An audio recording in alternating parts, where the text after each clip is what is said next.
(365일) 건강하게 사는 법을 알려드리는 건강365의 유다현입니다. 어떤 시험이나 중요한 과제를 앞두고 불안한 마음이 들 때, 혹은 위기 상황이 닥쳤을 때 불안함을 느끼는 건 자연스러운 감정인데요. 하지만 시시때때로 모든 상황에서 아무 이유 없이 불안하다면 혹시 정신건강에 문제가 있는 건 아닌지 의심해 봐야 합니다. 이 불안감의 정도가 심하면 공황장애나 우울증, 대인기피증까지 부를 수 있어서 각별히 신경을 써야 하는데요. 이번 시간에는 지난 회에 이어서 우리의 마음 건강을 체크해보는 시간을 가져보려고 합니다. 그 전에 먼저 첫 순서죠. 건강 브리핑부터 만나보시죠.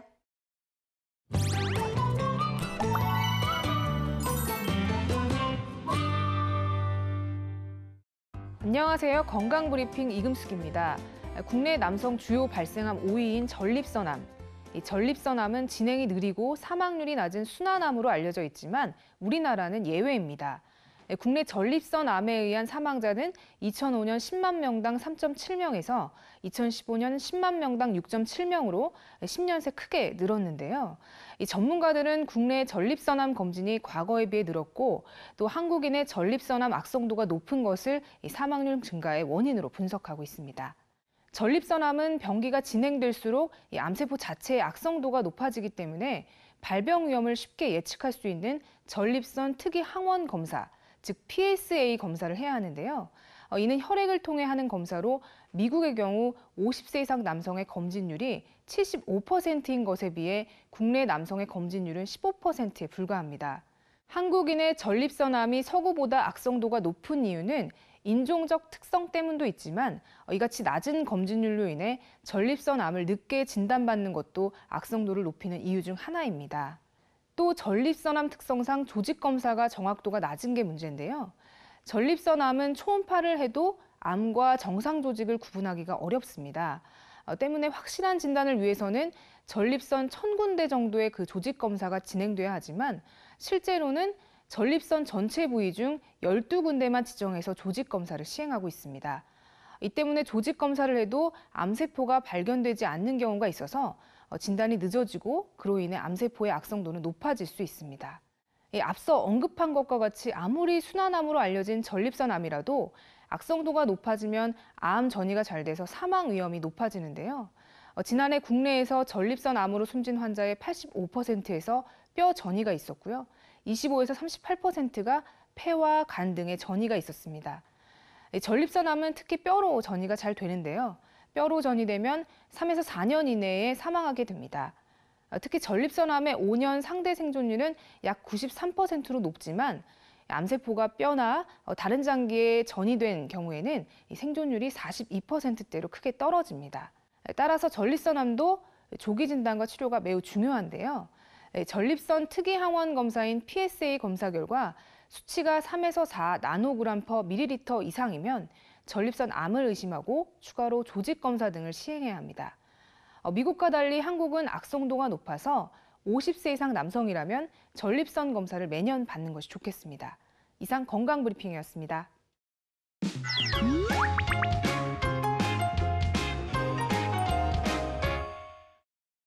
네, 오늘은요, 한 소설의 글귀를 먼저 읽어드리고 나서 프로그램을 시작해보려고 합니다. 읽어볼게요. 자본주의가 선물한 최고의 유산은 바로 불안이에요. 알다시피 불안은 숙면의 최고의 적이에요. 그리고 불면은 다시 불안을 만드는 악순환이 진행되는 거죠. 김원수 작가의 소설 캐비닛의 일부인데요. 불안에 시달리는 현대인들의 모습을 잘 표현한 말이 아닌가 합니다. 이번 시간에는 현대인들이 왜 불안해하고 또 이런 병적인 불안을 고치는 방법은 없는지 살펴보려고 하는데요. 불안장애, 그중에서도 공황장애에 대해서 알아보도록 하겠습니다. 고대 안암병원의 우울증 센터장을 맡고 계신 이민수 교수님 자리에 모셨습니다. 안녕하세요. 안녕하세요. 네.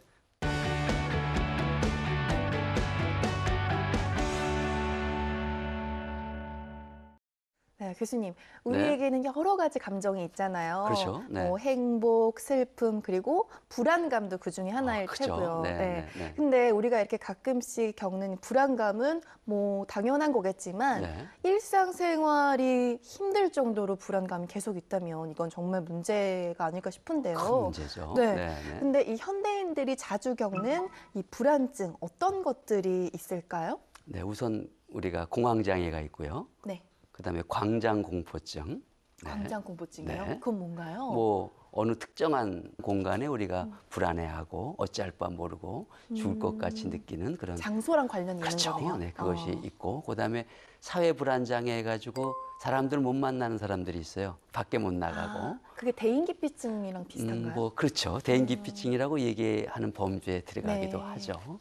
그다음에 또 우리가 보면은 이제 분리불안장애에서 어린애들이 부모님하고 떨어지는 거 싫어하는 것이 있고요. 또 있다면 우리가 선택적 함구증이 있어요. 선택적 함구증. 이건 그러니까 또 뭔가요? 뭐냐면 네. 친한 사람하고는 말 잘하는데 다른 사람하고는 말을 못해요. 불안해서. 그러니까 일정한 사람하고만 얘기하는. 그러니까 귀찮아서 하기 싫은 게 아니라 불안해서. 불안하고 나를 어떻게 볼까 힘들어서.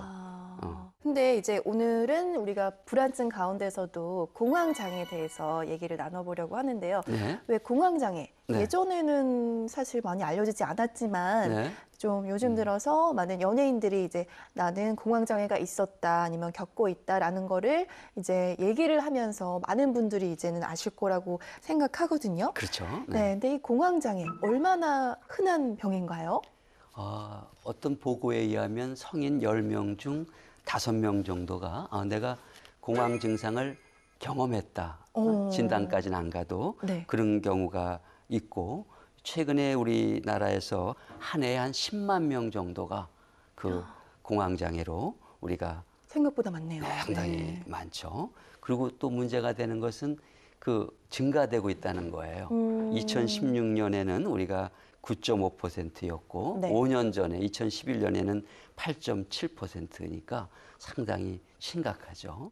지금 얘기하신 뭐 이제 뭐 10만 명 넘는다라고 하셨지만 네. 이건 이제 밝혀진 수치일 테고 나오지 않은 수치는 그것보다 더 할 것 같은데요. 더 할 수도 있겠죠. 네. 네. 근데 실제로 네. 뭐 우울증도 마찬가지긴 하지만 공황장애를 앓는 분들은 네. 본인이 내가 지금 공황장애를 겪고 있구나라는 거를 인지하는 경우가 많이 없을 것 같은데 실제 어떤가요? 그렇죠. 맨 처음에는 이제 이상하게 어떤 이유 없이 네. 갑자기 가슴이 두근두근거리고 심장이 쪼이고 아프면서 내가 꼭 죽을 것 같은 공포감에 빠지고 호흡도 잘 못하게 됩니다. 그러니까 우선은 응급실에 가죠.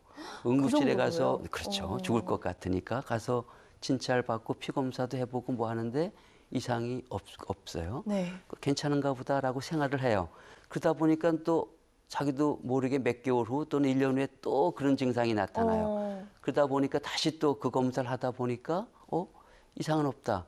그렇지만 이제 전에 그런 적이 있다라고 했을 때 또 네. 요즘은 이제 응급실에서 그렇다면 우리가 정신건강의학과로 한번 가서 한번 상담을 해보십시오라고 얘기했을 때 이제 진단되는 경우가 많죠.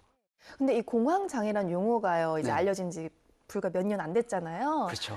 정확히 어떤 뜻인가요? 그래서 한마디로 얘기하면 도대체 아무리 생각해도 위험한 상황이 아닌데 몸과 마음이 이상하게 꼭 위험한 상황처럼 느끼는 여러 가지 증상이 나타나는 네. 거죠. 죽을 것 같은 여러 가지 느낌이 그것을 우리가 공황장애라고 하죠. 네. 그러니까 한마디로 저 이제 오작동 때문에 이제 그렇죠. 일어나는 원인은 오작동이죠. 그런 건데 공황장애 같은 경우는요 그러면 원인을 또 파악해야 될 거 아니에요? 어떤 이유 때문에 생기는 건가요? 우리가 한마디로 얘기하면 아파트에서 내가 지금 살고 있다 그런데 전화벨이 딱 울릴 수 있잖아요. 내 핸드폰이 울릴 수도 있고 그다음에 누가 친구한테 올 수도 있어요. 그럼 조금 뭐 일어나가지고 그냥 받아서 갖고 얘기를 하면 되잖아요. 네. 근데 이 공황장애는 뭐냐 하면 전화벨 소리나 그것이 무슨 사이렌처럼 무슨 화재 경보처럼 네. 느껴지는 거예요. 그러니까 어떻습니까? 따라랑 울리면 내려가야죠. 어머. 불 날 것 같으니까. 오작동이죠. 실제로 어머. 그런 어떤 자극이 왔을 때 우리 몸이 알람이고 경보 사인이 왔을 때 그것을 항상 크게 생각하는 거예요. 그러면요, 혹시 네. 뭐 엘리베이터를 타는 게 무섭다거나 아니면 이제 밤에 잘 때 불을 못 끄고 불을 켜야지 잠들고 뭐 이런 경우는 어떤 불안증이라고 볼 수 있을까요? 글쎄, 혼자일까요? 밤에 무서워서 불을 못 킨다고 하면 이제 어린애라고 하면 분리불안일 수 있어요. 이제 그냥 막연한. 네. 그렇지만은 내가 어떤 엘리베이터나 모나를 특정한 공간을 못 한다고 하면 네. 그때의 병명은 우리가 하나의 그 공황장애 플러스 광장공포증이라고 또 내려져요. 아까 말씀하신 예를 들어서 뭐 그냥 내가 아무런 이유 없이 아무 공간에서 갑자기 죽을 것 같은 공포감을 느꼈다. 근데 그게 바로 엘리베이터였다. 그러면 그때 엘리베이터 이 공간은 나를 두렵게 하죠. 어떤 사람은 나는 이상하게 그 영화관에 있었을 때 가만히 보다가 그 공황 발작이 일어났다. 그러면 영화관을 못 가게 되죠. 그때는 이제 그 또 광장 공포증으로 나타날 수 있죠. 또 장소랑 관련돼 장소랑. 있으니까. 물론 장소 없이 그럴 땐 우리가 공황장애라고 얘기하지만 네. 어떤 장애와 연관이 됐을 때는 공황장애 플러스 광장 공포증이다. 같이 있죠. 그렇지만 최근에서 의학적으로는 두 가지 질환이 같이 나타날 수는 있지만 엄밀하게 다른 질환이다라고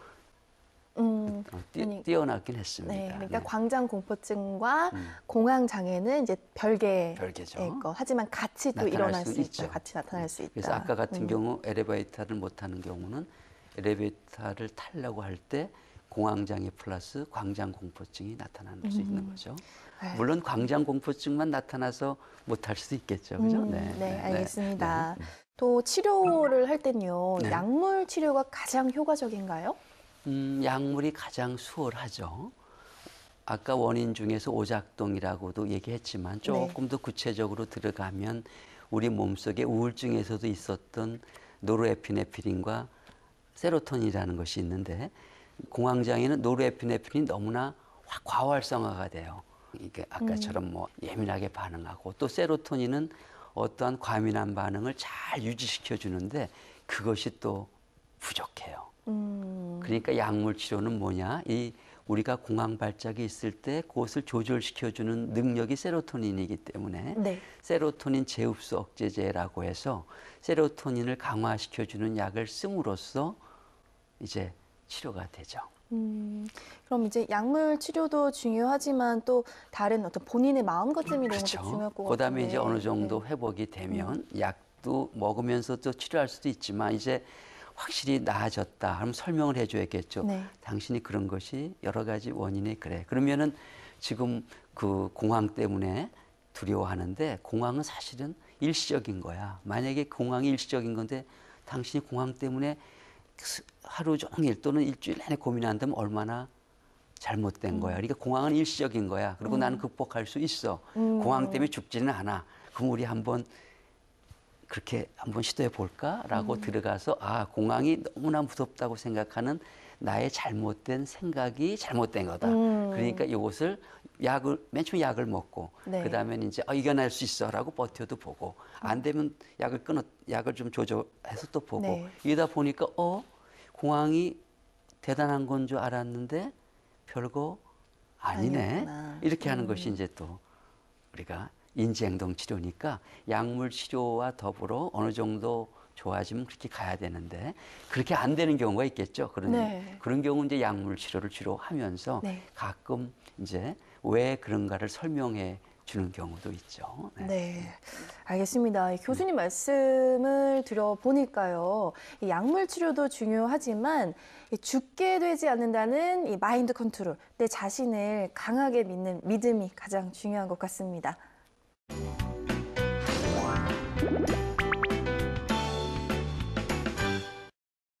이번 시간은 이것이 궁금하다 순서입니다. 불안장애 중에서도 이번 시간은 공황장애에 대해서 알아보고 있는데요. 이것이 궁금하다에서는 공황장애와 또 불안증에 대한 내용까지 짚어보도록 하겠습니다. 교수님, 질문에 대한 내용이 맞으면요. 네. O, 그리고 틀리면 X를 들어주세요. 네. 네, 먼저 첫 번째 질문입니다. 공황장애는 만성질환이다. 뭐 제 주변에서도 네. 보면 이걸 짧게 겪는 분은 없는 것 같거든요. 네. 정답은요? 정답은 만성장애입니다. 만성질환이다. 이유는요? 물론 이제 공황 발작이 딱 일어나면 일시적이고 그다음엔 없어지거든요. 네. 그다음에 이제 괜찮다가 또 공황 발작이 딱 일어나게 되죠. 그러니까 어떤 분들은 이것이 급성 질환이 아니야 이렇게 생각하는데 사실은 그동안은 잠잠해 있다가 또 공황 발작이 나타나는 건데 실제로 그런 증상이 없어야 되는 거 아니겠습니까? 네. 그래서 우리가 치료하지 않았을 때는 뭐 이 빈도가 적은 사람도 있고 많은 사람도 있지만 상당히 오랜 기간 갑니다. 물론 한 30~40%는 완치가 되지만 네. 나머지 부분은 나빠졌다 좋아졌다 하면서 오래 가게 되고 우리가 의학적으로 얘기하면 대부분 분들이 우울증은 만성이라고 되게 많이 알고 있죠. 오래 네. 간다고. 그것보다도 더 더 길게요? 길다. 그러니까 그때만 넘기면 되는 것이 아니라 딱 공황 발작이 있다가 괜찮다 하더라도 그때부터도 치료는 돼야 되고 또 치료하는 과정에 있어서는 약물 치료의 경우에 공황 발작이 없다 하더라도 계속 약을 들어줘야 되는 거가 되겠죠. 네.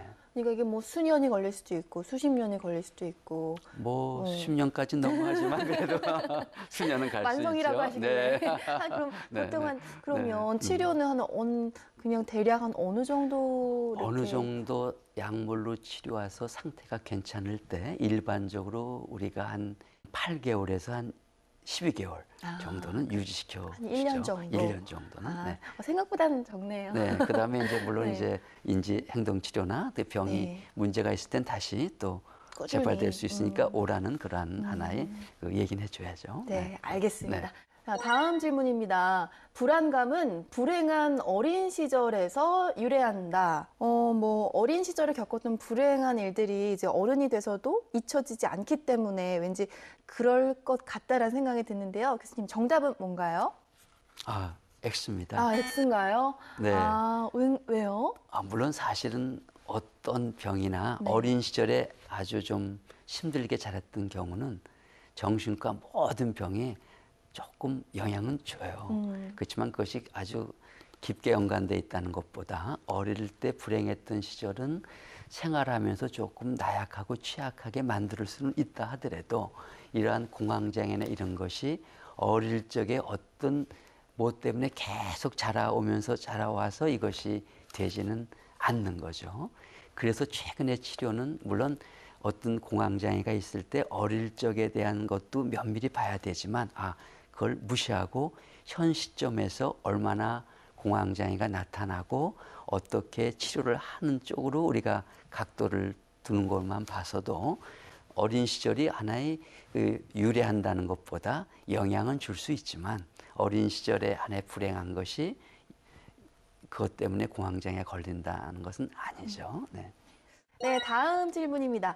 어린이에게도 공황장애가 올 수 있다. 뭐 어른은 이해가 되는데요. 네. 어린이도 공황장애가 올 수 있을까요? 그럼요. 정답이 그럼 O네요. 네. 왜요? 어린애들도 어린애도 그 불안은 어릴 때부터 느낄 수가 있습니다. 아까 얘기했듯이 꼭 공황장애까지 가지 않는다 하더라도 네. 뭐 분리불안이나 여러 가지가 있을 수 있거든요. 학교 안 가고 하는 것이 공부하기 싫어서보다도 네. 불안해서 안 갈 수 있고 또 어린애의 경우는 누구한테나 얘기 안 하죠. 어떻게 엄마하고만 얘기하고 또 안 하기도 하고 맞아요. 그 생각 외로 어린애도 공황장애가 올 수가 있습니다. 네, 어린이에게도 공황장애가 올 수 있고요. 네. 마지막입니다. 공황장애 약을 오래 먹으면 건망증이 심해진다. 뭐 이번 질문은요, 공황장애뿐만이 아니라 정신과 질환에 사용되는 약물에 대한 질문인데요. 뭐 약을 계속 먹게 되면 습관성이 생기고 또 의존성이 생긴다. 그래서 이 건망증이 심해진다라고들 생각을 하는 것 같아요. 네. 정답은 뭔가요? X입니다. 다행이군요. 네, 네. 물론 치료를 하는 데 있어서 정확한 진단과 우리가 치료 계획을 세우게 되죠. 네. 그러면 같은 공황장애라 하더라도 양상에 따라서 약물이 조금 달라집니다. 약이라는 것은 부작용도 좀 있고 효과도 있습니다. 하지만 그 환자의 적절한 것을 찾아서 적절한 시간 치료하고 약을 끊고 이렇게 하다 보면 우리가 약으로 인해서 심각한 부작용이나 건망증은 생기지 않습니다. 네. 또 많은 분들이 생각했을 때 우리가 의존성이라는 것은 뭐냐 하면 술과 같이 필요도 없는데 계속 그것을 찾아서 마시게 되는 게 의존성이에요. 네. 그렇지만 공황장애는 치료가 잘 돼서 치료를 하다가 좋아지면 약물은 끊는 거거든요. 그러니까 우리가 의존성이나 또는 약 적합하게 하기 때문에 그거로 인해서 건망증이 생길 수가 없고, 또 비교적 공황장애에서 쓰는 약은 일부의 약에 있어서는 조금 졸립게 할 수는 있지만 네. 실제 기억력 같은 어떤 인지 기능에 영향을 주는 약은 아주 적습니다. 네. 아, 근데 네, 네. 아직은 우리 사회가 네. 정신질환에 대해서 좀 잘 모르고 좀 그리고 쉬쉬하는 경우가 네, 있잖아요. 네. 그리고 뭐 가면 기록이 남는데 네. 그래서 굳이 뭐 병원을 내가 가야 되나 이런 생각을 하시는 분들도 있고요. 네. 이런 부분에 대해서 교수님도 하고 싶은 얘기가 많으실 것 같은데요. 네, 마지막으로 한 말씀 해주시죠. 네, 지금 많이 사회가 좀 병에 대해서, 정신과 병에 대해서 우리가 많이 인식이 됐지만 아직도 병원에 가는 것을 꺼려하게 됩니다. 왜 꺼려하게 되느냐? 누가 내가 병에 간 것을 알지 않을까라는 건데요. 실제 의료법 제21조에 보면 모든 환자에 대한 사항은 환자의 동의 없이 우리가 딴 분이 알 수가 없습니다. 가족이어도. 가족이어도 어떠한 절차를 통해서 네. 해야 되기 때문에 그래서 뭐 안심하셔도 되고, 네. 또 최근에 있어서는 보건복지부에서 우리가 정신과 질환은 F코드를 쓰는데 네. G코드를 씁니다. 우리가 그건 뭔가요? Z라고도 얘기하죠. G코드를 써서 네. 그것은 그냥 면담만 하고 상담만 하는 거기 때문에 실제로 기록에 남지가 않습니다. 그래서 뭐 그럴 수는 있어요. 하지만 무엇보다 중요한 것은 맨 처음에 G코드를 했는데 F코드가 될 수도 있죠. 상담을 한 뒤에 네. 치료를 받으려면. 그래서 네. 중요한 것은 딴 질환과 마찬가지로 네. F코드는 정신과적인 질환이야라고 생각하는 것보다 F코드로 진단을 받고 치료가 잘 된 많은 사람들이 건강하게 사회적으로 성공적으로 잘 살 수 있다라는 것을 인식해서 F코드도 나면 뭐 아무것도 아니지라는 그러한 인식이 사회 전반에 좀 퍼졌으면 하는 생각입니다. 네.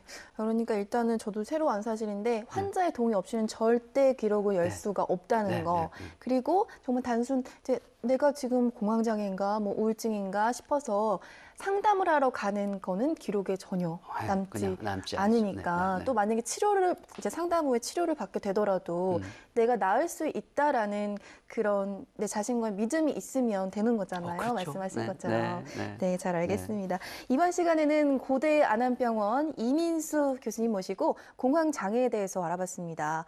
만약에 우울증이나 공황장애 때문에 힘들어하는 분들이 계시다면 오늘 배운 것처럼 이 편견과 오해를 빨리 풀고 적극적으로 진료를 받는 계기가 됐으면 좋겠네요. 교수님 오늘 나와주셔서 고맙습니다. 네, 감사합니다.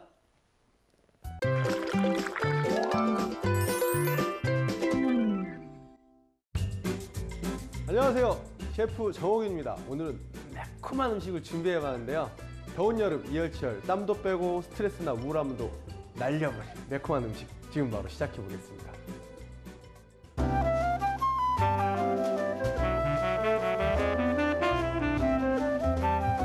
팬에 올리브유를 두르고 양파를 넣어주세요. 양파는 중간불 정도에서 익혀줍니다. 자, 이렇게 양파가 투명해졌으면 새우를 넣고 같이 볶겠습니다. 이렇게 불을 살짝만 더 올려줄게요. 그리고 이 파스타는 저는 새우를 사용했는데요. 새우 말고 그냥 햄 있잖아요. 소세지 같은 거 사용하셔도 되고요. 뭐 오징어나 홍합, 집에 있는 해산물 사용하셔도 좋을 것 같습니다. 매운맛을 위해 할라피뇨를 넣어주세요. 파도 넣어줍니다. 소금, 후추로 밑간을 해줍니다. 이제 준비해놓은 고춧가루를 넣겠습니다. 파스타에 고춧가루 의외죠? 근데 생각보다 크림 파스타하고 되게 잘 어울려요. 자, 매운 향이 그냥 어우 엄청난데요. 생크림을 넣고 은근하게 끓여줍니다. 준비한 면을 넣고 잘 섞어줍니다. 불을 끄고 올리브유와 치즈가루를 넣어주세요. 그릇에 담아 치즈가루를 뿌려줍니다. 이렇게 해서 스트레스를 확 날려버릴 매콤한 크림 파스타가 완성되었습니다.